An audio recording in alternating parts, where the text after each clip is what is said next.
কি হলো শেষ পর্যন্ত? কি আর হবে, শেষ পর্যন্তই কুসুমকে ধর্ম ত্যাগ করতে হলো। একজন খ্রিস্টান পাত্রী এলেন, কি যেন নাম কইলেন, কৃষ্ণমোহন বন্দ্যোপাধ্যায়। বিদ্যাসাগর মশাই তেনাকে চেনেন, তিনি এসে কুসুমকে নিয়ে গেলেন। কুসুমকে নিয়ে গেলেন আর কুসুম সাহস করে তার সাথে গেল? সে আর কি করবে, শুধু শুধু মেয়েটাকে এই সংসারে এসে ধর্ম ত্যাগ করতে হলো। দাদা যে কেন এসব কথা সবার সম্মুখে কইতে গেল? আর আপনি বা কেন দাদাকে না বললে যে কুসুমকে খারাপ পথে নামতে হতো, জোর করে তাকে কাশিতে গুরুদেবের কাছে পাঠানো হতো। গুরুদেব তাকে রক্ষা করতে পারতেন না, তখন কি হতো কুসুমের?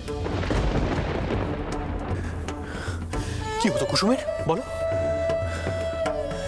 অধিকাংশ বিধবাদের যা হয় তাই হতো,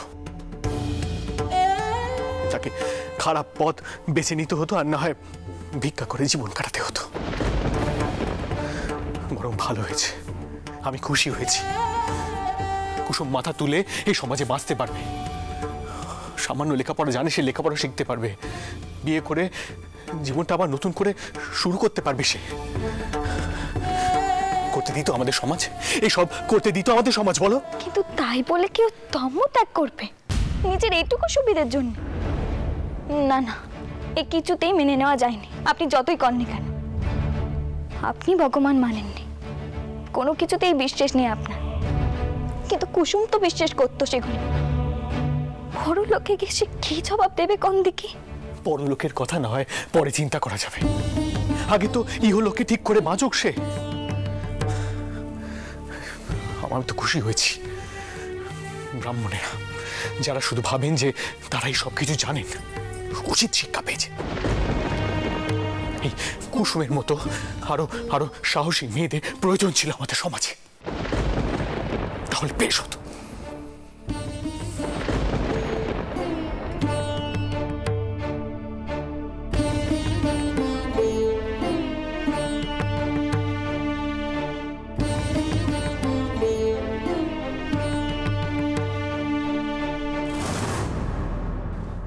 বিদ্যাসাগর মশাই মাকে কয়েছেন তিনি এর বিহিত করবেন। ব্রাহ্মণেরা এর বিহিত করতে দিলে তো তুমি দেখে নিও, ব্রাহ্মণেরা বিদ্যাসাগর মশাইকে কিচ্ছু করতে দেবেন না। এনারা শুধু মেয়েদের পুড়িয়ে মারতে জানেন। আমি এ ধর্মে কোনোদিনই বিশ্বাস করতে পারবো না যে ধর্ম ভেদাভেদ শেখায়।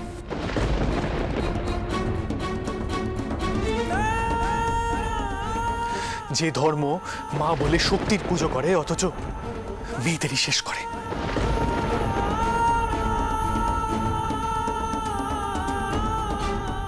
যে ঈশ্বর শুধু এই সব কিছু চুপচাপ দেখছেন, সেই ঈশ্বরকে কোনোদিনই বিশ্বাস করতে পারবো না।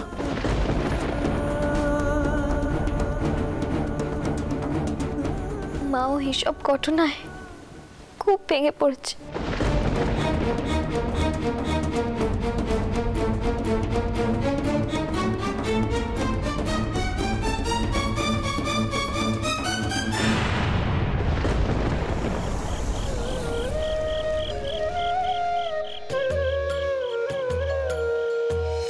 হরি বলো জপ হরি নাম, হরি বলো জপ হরি নাম।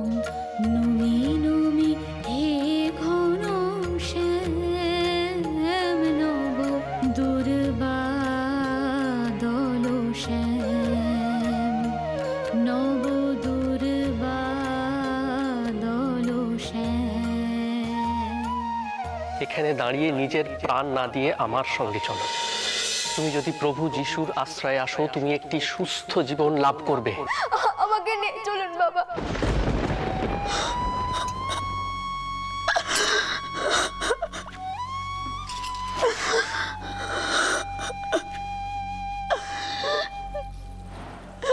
আমি জানি এটা, আমি জানি। কেন এমন দ্বারা সবকিছু হয়ে গেল? হয়তো কোনোদিনও কারো কোনো ক্ষতি করিনি, তারপরও কেন এমন হলো? তাও কুসুমের জীবন কেন নষ্ট হয়ে গেল? আর মা তো তাকেও তো এই বাড়ি ছেড়ে চলে যেতে হলো।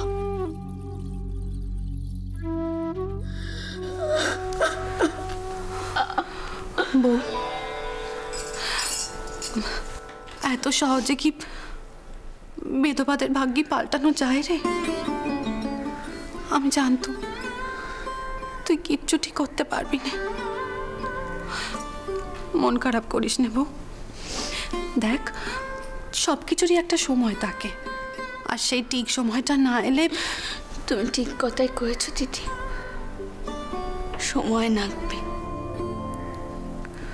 বাউন সমাজের সম্মুখে ঈশ্বর অনেক বড় একখানা প্রতিজ্ঞা করেছে, দেখি সে কি করে।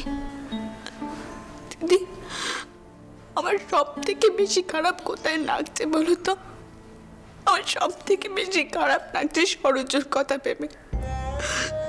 সত্যি হয়তো আমি তার বেটাকে তার থেকে অনেক দূরে সরিয়ে দিলাম গো দিদি, অনেক দূরে সরিয়ে দিলাম।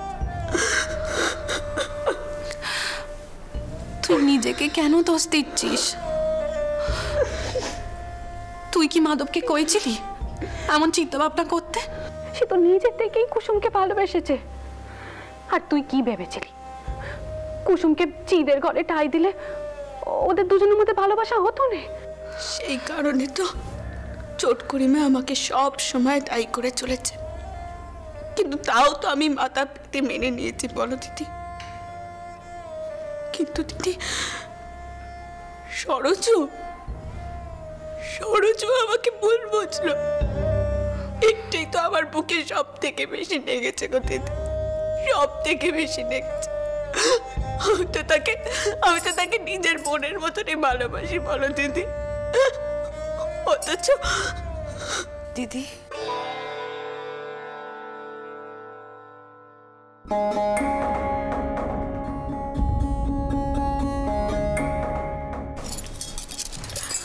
আমাকে মাফ করে দাও দিদি, আমাকে তুমি ক্ষমা করে দাও। আমি তোমাকে অনেক খারাপ কথা করেছি, আসলে মাধবের কথা ভেবে আমার মাথা ঠিক ছিল না দিদি।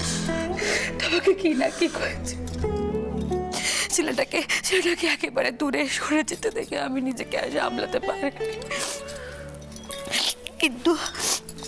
কিন্তু তুমি তো দিদি তোমার এই বোনটাকে মাফ করতে পারবে না। ক্ষমা করে দাও দিদি।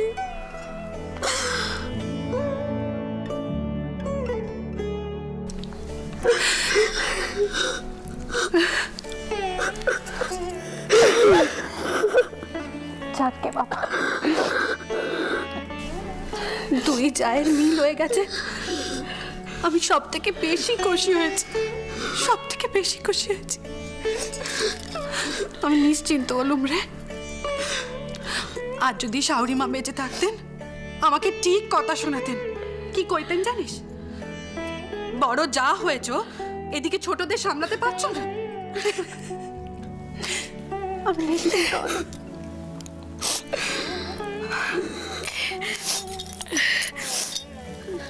দিদি কয়েছে বৈকালীন জোগাড় তো কিছু হয় না, ঠাকুর মাসে ওইদিকে এক্ষুনি পড়বেন। আমি বরং গিয়ে দেখি।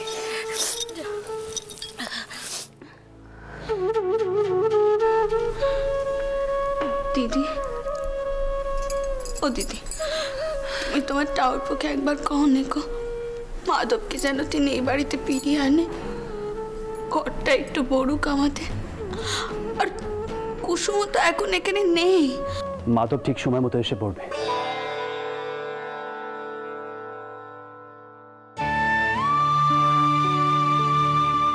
ওকে একটু নিজেকে সামলাবার সময় দিতে হবে। বোঠান, আপনার ছোট বোনটিকে বলে দিন এইভাবে যেন আর চোখের জল না ফেলে। আমি এখনো তার সব ইচ্ছে পূরণ করতে পারি। আমি ব্রাহ্মণদের বিধানের পরোয়া করি না। আমি এক্ষুনি বিধবাদের জন্য থাকার জায়গা তৈরি করে দিচ্ছি। না দিদি, তুমি তোমার টাউটপোকে বোঝাও তিনি যেন তাড়াহুড়ো না করে। তাড়াহুড়ো করার কোনো প্রয়োজন নেই। দেখো ঠাকুরপো, যা হওয়ার হয়ে গেছে, এবার তোমাদের দুজনকেই কইছি একটু ক্ষান্ত দাও। এই প্রসঙ্গ আর সহ্য হচ্ছে না। দেখো তোমার এখন যথেষ্ট বয়স হয়েছে, অল্প বয়সে গায়ের জোরে যা করার করেছো, কিন্তু এই বয়সে আর গা জোয়ারি করো নে। যা হওয়ার হয়েছে, এবার একটু কারবারে মন দাও দেখি। বেশ, যা বলছেন তাই হবে। কিন্তু বোঠান, এভাবে বিনা দোষে ব্রাহ্মণদের সামনে নিচু হতে ভালো লাগে না। আমি ওদের ছাড়বো না। আপনারা বলছেন তাই এবারটা আমি চুপ করে যাচ্ছি, কিন্তু একদিন না একদিন ঠিক ওদের উত্তর আমি দেবই।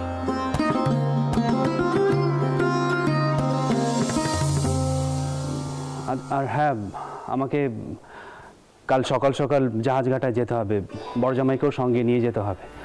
মধুর কাল থাকতে পারবে না, কারণ ওকে একটা মামলা তদবিরের জন্য যেতে হবে। আর আমাকে বড়জামাইয়ের সঙ্গে যেতেই হবে, তা না হলে বড়জামাই একা সব সামাল দিতে পারবে না।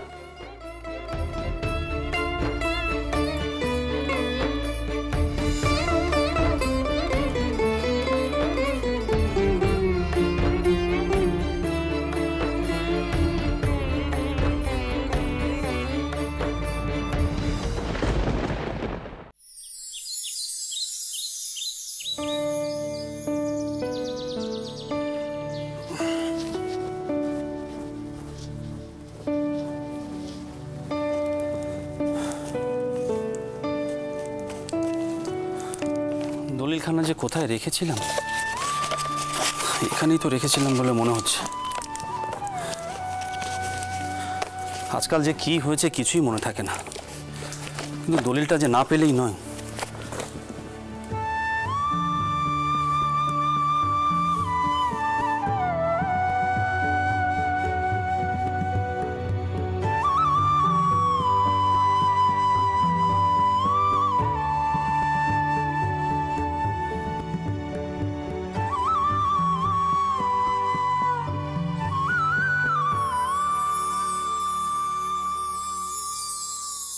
যমুনা পুলিনে কদম্ব কাননে ভ্রমিব সখী মোরা দুজন।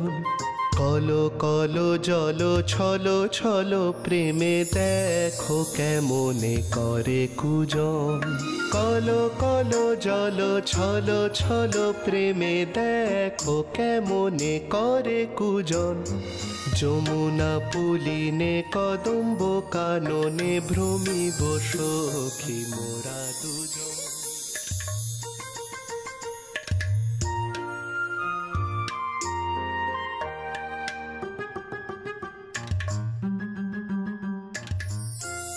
নদীর ঘাটে যে মেয়েটির সন্ধান পাইলাম, সে কোথায় থাকে?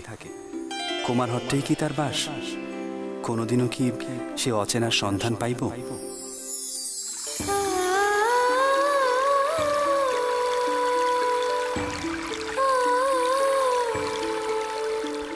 ঠাকুরপো, বউ হেসেলে, তাই তোমার চা আমি নিয়ে এলুম। তোমার যদি কিছু প্রয়োজন হয় আমায় কইতে পারো।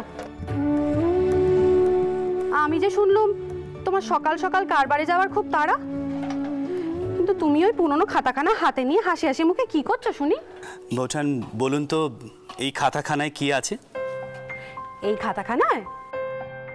এই খাতাখানায় তোমার পরানটা বাঁধা আছে ঠাকুরপো। এই খাতায় তুমি গান লিখে রাখতে। আমি কি কিছুই জানি না ভেবেছো? তার মানে আপনি লুকিয়ে লুকিয়ে আমার এই খাতাখানা পড়েছেন? এ কিন্তু আপনি ভারী অন্যায় করেছেন বৌঠান। এই বয়সে মিছে কথা কয়ে পাপের ভাগী হবনে ঠাকুরপো। পড়েছি। আসলে বউকে প্রথমবার দেখে তোমার যা দশা হয়েছিল আমি ভয় পেয়ে গেছিলাম। ভেবেছিলাম কোন ডাইনির মায়ার বসে বশ হয়ে গেল আমার ঠাকুরপো, কিন্তু তখন তো বুঝিনি। ধরো, এই ডাইনি নয়, সাক্ষাৎ দেবীকে বরণ করে তুলবে তুমি। তা এতদিন পর এই পুরনো খাতাখানা হাতে নিয়ে তুমি কি করছো শুনি? সামনে সেই দিন আসছে বৌঠান, যেদিন আমি প্রথমবার হালি শহরের গঙ্গার ঘাটে আপনার ছোট যাকে দেখেছিলাম। সত্যি বৌঠান, দেখতে দেখতে কতগুলো বছর কেটে গেল। ষাট ষাট, এমন কথা কেউ না ঠাকুরপো, নজর লেগে যাবে। এমন করে জানো তোমাদের আরো অনেকগুলো বছর কেটে যায়, এই প্রার্থনাই করি সর্বজ্ঞ।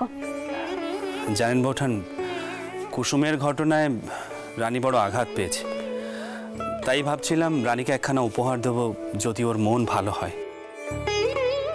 আর তাছাড়া কখনোই তো সেভাবে রানীকে কিছু দেইনি। আর তাছাড়া আপনার ছোট বোনের তো জিনিসপত্রের একদম চাহিদাই নেই। ঠাকুরপো, তুমি বউকে যা দিয়েছো অমনটা পেলে সব মেয়ে জিনিসপত্রের চাহিদা ছেড়ে দিত।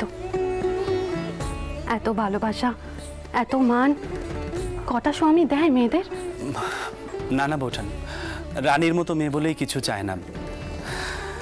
বৌঠান, আমি রানীকে একখানা উপহার দিতে চাই। দেখবেন ওই উপহারখানা পেলে রানীর মন ঠিক ভালো হয়ে যাবে।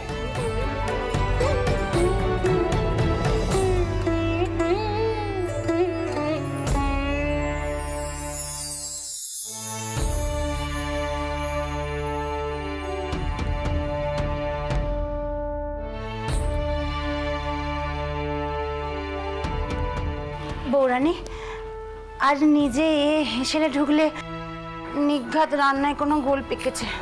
গোল কেন পাকবে সুবালা দিদি?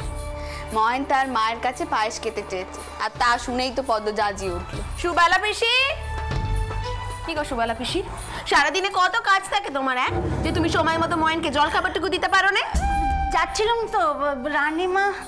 আমি বারণ করেছি পদ্ম, পায়েস হয়ে এলো বলে, একটু বাদে না হয় খাই দিও কোন। হঠাৎ পায়েস খাওয়ানো কি হলো মা?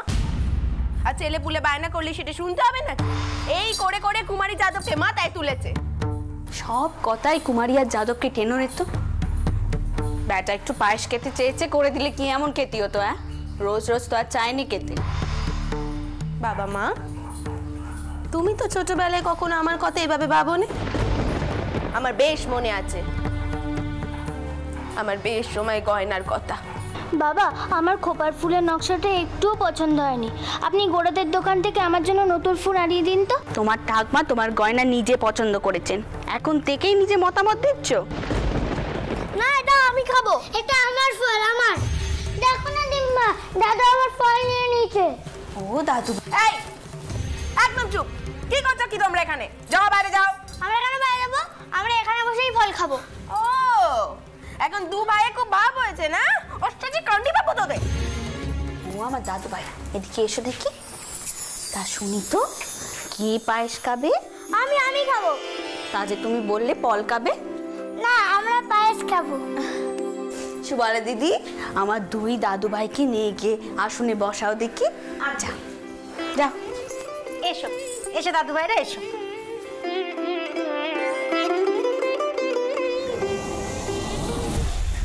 তাহলে আর কি, তুমি যখন কইছো তখন মাথায় উঠুক। বউ, বউ আমার সঙ্গে একবার চল দেখি, খুব দরকার আছে। কিন্তু দিদি পায়েস, পায়েস, পায়েসটা না হয় মুক্ত বা বামুন বউদের দেখতে কা, তুই চ। কিন্তু দিদি কি হয়েছে? আগে চ না, তারপর বুঝবি। করে আরে তুই চ, তুই দেরি করিস না, আরে গেলেই বুঝবি। চল না। বাবা, কি এমন ঘটলো যে বড় মামা কি এইভাবে টানতে টানতে নিয়ে গেল? দেখি তো কে কি যে করুন না দিদি, আমি তো বুঝতে পারছি না। ওইদিকে পায়েসটা বসানো রয়েছে। এই তো ঠাকুরপো, তুমি এখনো বেরোনি, খুব ভালো হয়েছে। এবার দেখাও দেখি খাতাখানা, কি কি লিখেছো বউয়ের নামে। সত্যি বৌঠান, আপনি না পারেনও বটে। আর আমি তো বুঝতেই পারিনি আপনি রানীকে ডাকতে গিয়েছিলেন। আপনারা কথা বলুন, আমার দেরি হয়ে যাচ্ছে। আমি ও মা, আরে দাঁড়াও, তুমি যেও নি কোথাও, দাঁড়াও ঠাকুরপো, যেও নি, শোনো আমার কথা। বাবা, বউ তুই দিদমা হয়ে পায়েস রান্না করলে কি হবে? হ্যাঁ, কিন্তু ঠাকুরপো বিয়ের আগে ঠিক যেমনটা ছিল এখনো ঠিক তেমনটাই আছে। দাঁড়া দাঁড়া, আমি তোকে দেখাচ্ছি, দাঁড়া। এখানে আছে খাতাখানা। এই খাতাখানা দেখে ঠাকুরপো এখনো লজ্জায় লাল হয়ে যায়, জানিস? তোর কথা যখন আমাকে কইছিল তখনও কেমন লজ্জায় লাল হয়ে গেছিল, আর লজ্জায় গলা কানাও কাঁপছিল। এই তো পেয়েছি, এই দেখ, বিয়ের আগে তোকে দেখার পর ঠাকুরপো কি কি নিকেছে দেখ দেখ দেখ নিজে পড়ে দেখ। কি করুন দিদি, বাড়ি ভর্তি নতুন মেয়ে জামাই নাতি রয়েছে, তার মাঝখানে ছি ছি ছি ছি। ও মা, ঠাকুরপো বিয়ের আগে তোকে দেখে কেমন দশা হয়েছিল তুই জানিস রে? দেখলি কেমন লজ্জায় খাতাপত্র রেখে পালিয়ে গেল। দেখলেন তো, আপনার জন্য আমি খাতাপত্রগুলো ভুলে ফেলে রেখে গিয়েছিলাম।